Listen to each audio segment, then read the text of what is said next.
without suffering, like you. I see that you're suffering and yet you are so beautiful. I don't want to talk about beauty anymore, Katrina. Do you want to talk about truth? Where did you learn all these ideas of yours, Katrina? As I said, I'm an apprentice forester.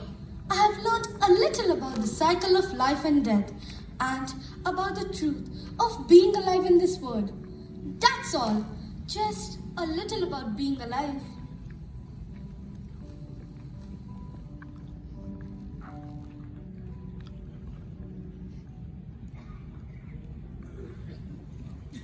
Senza Verlaine was beginning to see that Katrina Lorraine was not just a simple and naive young woman of the forest. And she was also beginning to see that she, Senza Verlaine, was herself more simpler and naive than she had thought. Meanwhile, Thomas and Marcel Bessoin were once again accompanying their mother to the village bakery.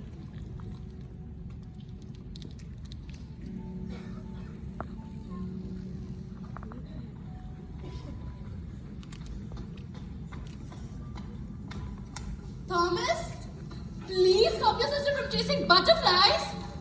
She'll trip and hurt herself or bump into something. Marcel loves the butterflies, mother. Let her have some fun for once.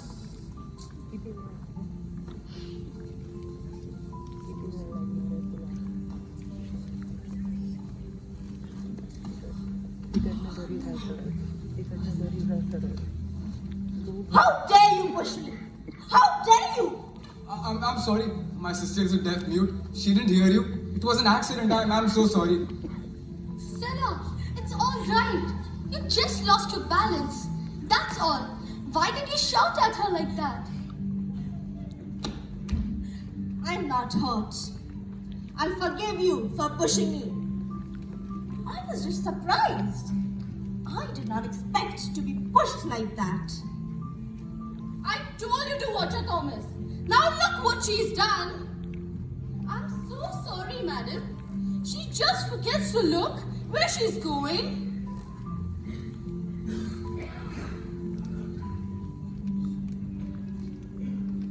You are called Thomas. Yes. And Marcel? You Yes. said she's your sister. She's younger than me. And it's my duty to take care of her as best as I can. Is it difficult to take care of her? Oh no. She's wonderful. Very gentle and kind. It's just that she's a little fragile. And a little vulnerable. So I have to look out for her. And are you very good at keeping her safe? You are asking very personal questions, madam. But I'll give you a straight answer. I'm good at taking care of her because I love her very much. Does that make it clear? My name is Sella Chansel. You may call me Sella. I am sorry if my questions seem personal, but I'm interested in finding a business partner.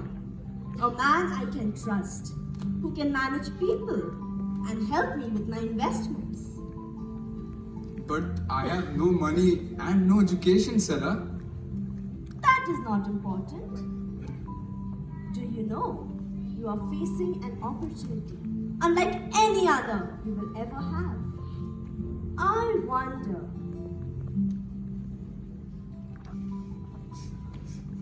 What are you doing, Marcel?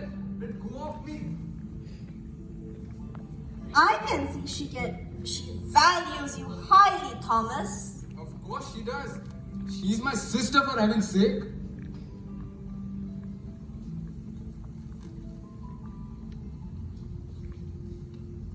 But why is it so hard for you to understand something so simple? It may be simple to you, but it's priceless to me. My companion and I have been traveling all day and we need a place to sleep. Could you give us somewhere to stay and some supper? I can pay you well.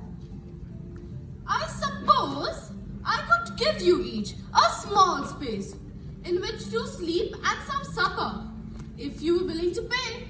But only if you pay. I have barely enough food for my family. I'm a weaver, and there's not much money in that. Don't worry, Mrs. Besuin. Sela will pay you well. I'm her guide, and she's been very generous to me.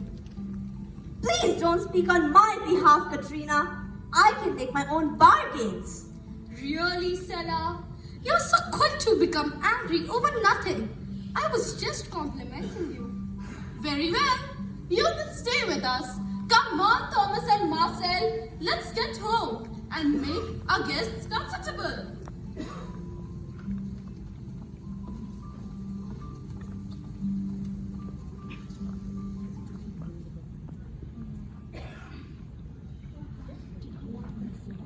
As Senza Verlin and Katrina Elorian finally made their way to the home of Thomas and Marcel Besoin, Senza Verlin's mother waited anxiously. In the wall villa for news of her only child's progress towards finding a husband.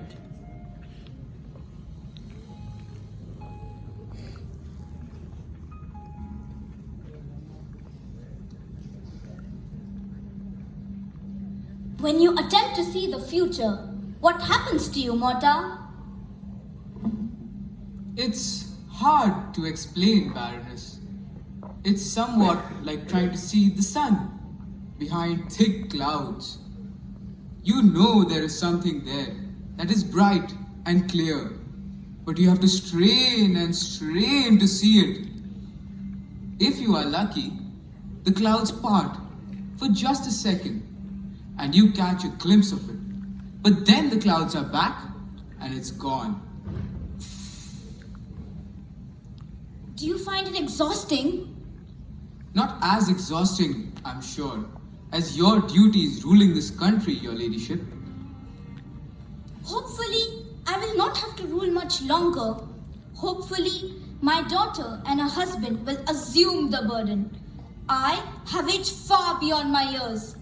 I do not think I will live much longer. I have seen no signs of your death, my ladyship. Some things remain hidden, like the sun behind the clouds, for someone even as gifted as you, Morta. Now, I must ask you to look into the place where fate and destiny are decided. Please tell me what you see. Yes, Baroness.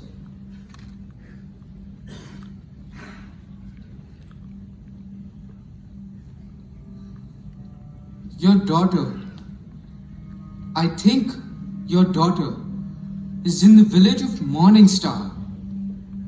She is safe for the present, but there is someone near her who is dangerous to your family. The young man with the deaf and mute sister?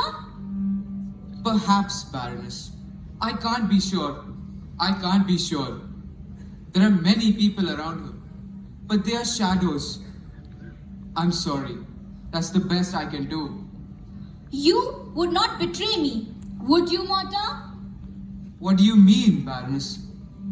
You would be always truthful to me and not withhold information. Those are hard words for me to hear, Baroness. I have always been with your family, and I have served with absolute loyalty. That is what worries me, Morta. Loyalty. Your position here, your power, depends on my family. Without us, you would become an outcast. So, you would do anything to preserve our power, even if it meant interfering with fate.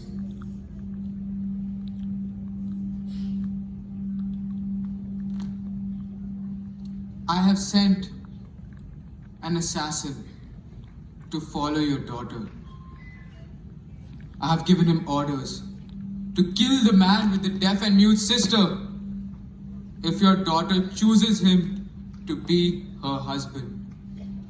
I see. As I said, you will not be punished.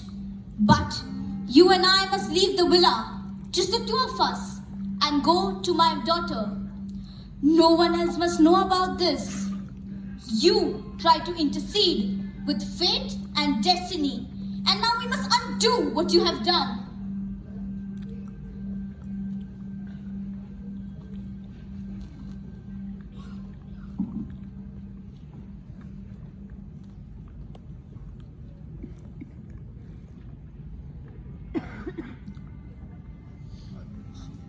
Later that day, in the hut in the forest, Jeremiah and Rainwood wandered together. They wondered about the fate of their niece, Katrina Lorien.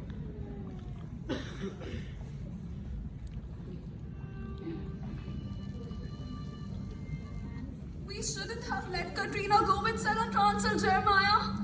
Please stop worrying, Rain. Katrina will be paid well. And perhaps she'll get some of the restlessness out of her system. She was bound to go adventuring someday. And at least she did not go off all alone. You always make things seem so simple and innocent, Jeremiah. But I trust my instincts. And that Transel woman, she was hiding something from us. I am sure she's not who she says she is.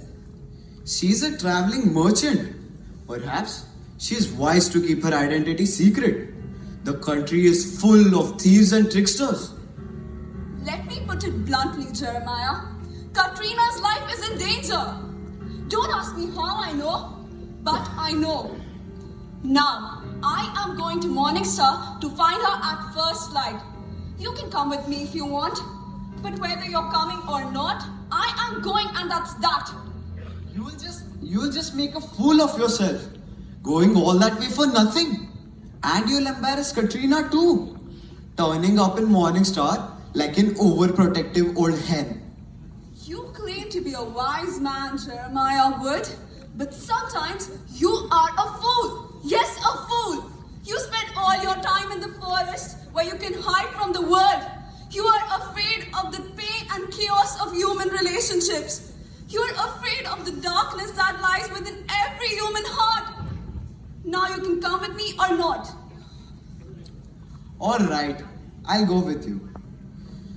You are right, I am afraid. I love my niece, and I love you. And the price of love is pain. I'm afraid of losing Katrina, and of losing you. I wanted to hide you both from the evil in the world by hiding here in the forest. But now Katrina is gone, her safety is gone too. Therefore, I will go with you. Bring your axe. You might need it.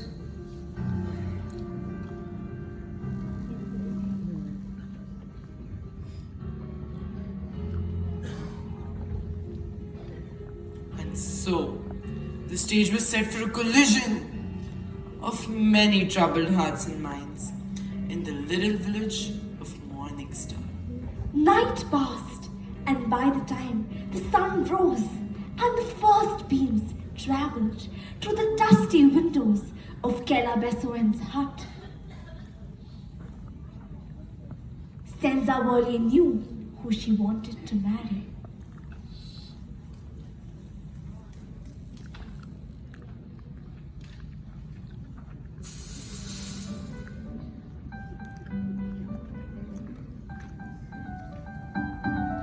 I need your help this morning, Mrs. Bessoen.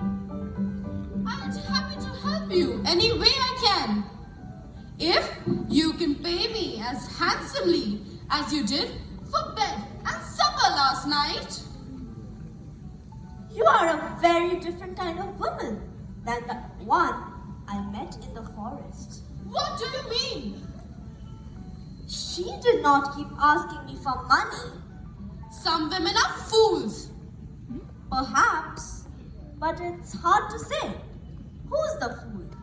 The one who demands money or the one who refuses to take it? I live a hard life, Miss Transel. My children and I must work our fingers to bone to put bread on the table. I am beginning to discover that everyone struggles, Mrs. Bessoen. The rich, the poor, the innocent, and the worldly. Everyone struggles. Now, will you give me your help or not? Very well. Money is money. I'll help you. I want you to arrange a meeting in the village square. Gather as many people as you can. I have an announcement to make.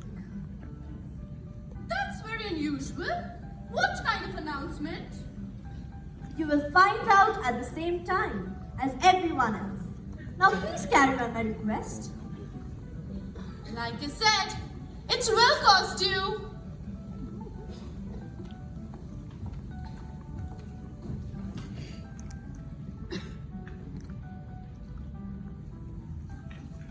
Why do you treat me with suspicion, girl? I want to be your friend.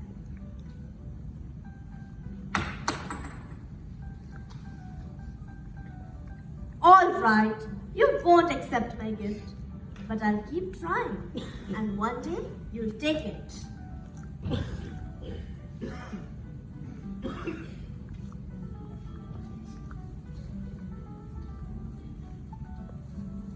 What's the matter with Marcel? I should think it's obvious. She is jealous of me. I don't think she's jealous. She seems frightened. She is a deaf mute, Katrina. You can't expect her to behave in normal fashion. Sela, are you really so hard-hearted? The girl is as gentle and sensitive as a butterfly. I don't understand you.